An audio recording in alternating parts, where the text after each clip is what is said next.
ओम शांति। भगवान को पाकर हम पूरी तरह तृप्त हो गए। हम बहुत सुखी हो गए। हमारे मन से, सच्चे दिल से आवाज निकलनी चाहिए, बाबा आपको पाकर हम तृप्त हुए, हम बहुत सुखी हुए।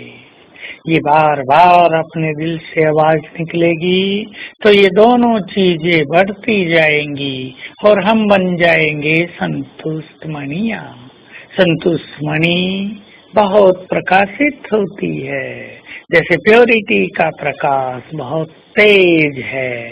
जैसे योग से हमारा प्रकाश बढ़ता है, वैसे ही प्रकाश बढ़ता है हमारी संतुष्टता से, क्योंकि इससे हमारा चित्त शांत रहता है। व्यर्थ की तृष्णाओं के पीछे मन नहीं भटकता है। हम बहुत सुखी हो जाते हैं। जो संतुष्ट हैं वो सचमुच बहुत सुखी हैं।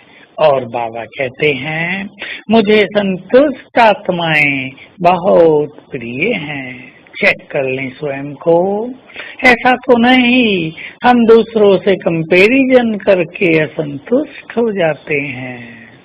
ऐसे तो नहीं कि व्यर्थ की इच्छाएं और तृष्णाएं हमें असंतुष्ट करती हैं।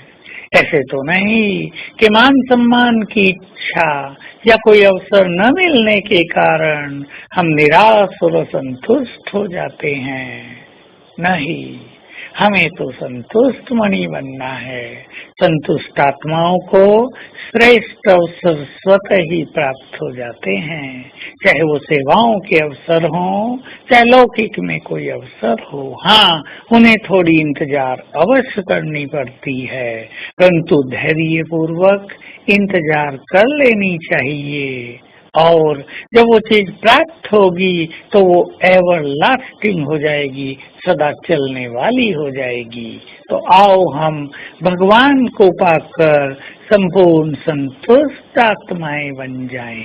सोचो, यदि भगवान को पाकर भी कोई संतुष्ट नहीं हुआ तो क्या चारों युगों में और कुछ पाकर वो आत्मा संतुष्ट हो पाएगी?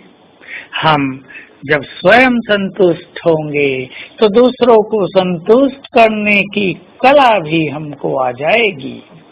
हमारे पास भिन्न भिन्न तरह की आत्माएं आती हैं।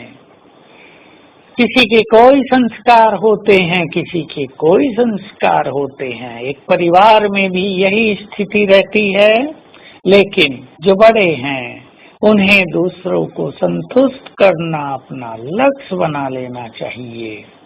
यदि कोई अपने संस्कारों के कारण संतुष्ट न हो, हमारे प्रयास करने के बाद भी, तो उसका जिम्मेदार वो स्वयं आत्मा स्वयं है। लेकिन हम कोशिश करें, जिसको मान चाहिए उसे मान देकर संतुष्ट कर दें। जिसे कोई अवसर चाहिए उसे अवसर प्रदान करके संतुष्ट कर दें। जिसमें कोई योग्यता हो उसकी योग्यताओं को यूज करके उसे संतुष्ट कर दें। कुछ आत्माएं मुरली सुनकर संतुष्ट होती हैं, तो कुछ आत्माएं बहुत अच्छा योग करने के बाद संतुष्ट होती हैं। हम स्वयं भी योग युक्त रहकर स्वयं को संतुष्ट करना अपना लक्ष्य बना लें। तो जितना जितना हम संतुष्ट होंगे, यही सिद्धांत है, यही सिक्रेसी है, उतना हम दूसरों को संतुष्ट करना सीखते भी जाएंगे। यदि हम में ही कहीं असंतोष होगा तो हम इरिटेट रहेंगे और जो भी हमारे सामने आएगा उससे बुरा व्यवहार करेंगे, कटु वचन बोल देंगे और इससे दूसरे लोग असंतुष्ट हो जाएंगे। तो हमें अपनी वाणी पर भी बहुत ध्यान रखना है और आज सारा दिन ये याद रखना है, भगवान को पाकर मैं संतुष्ट हुई, संतुष्ट हुआ। मैं तो प्रभु की संतुष्ट मणि हूँ। संतोष मेरे पास सबसे बड़ा खजाना है।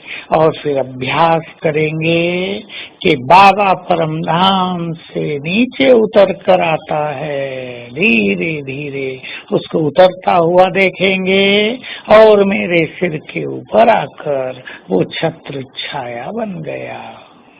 ओम शांति।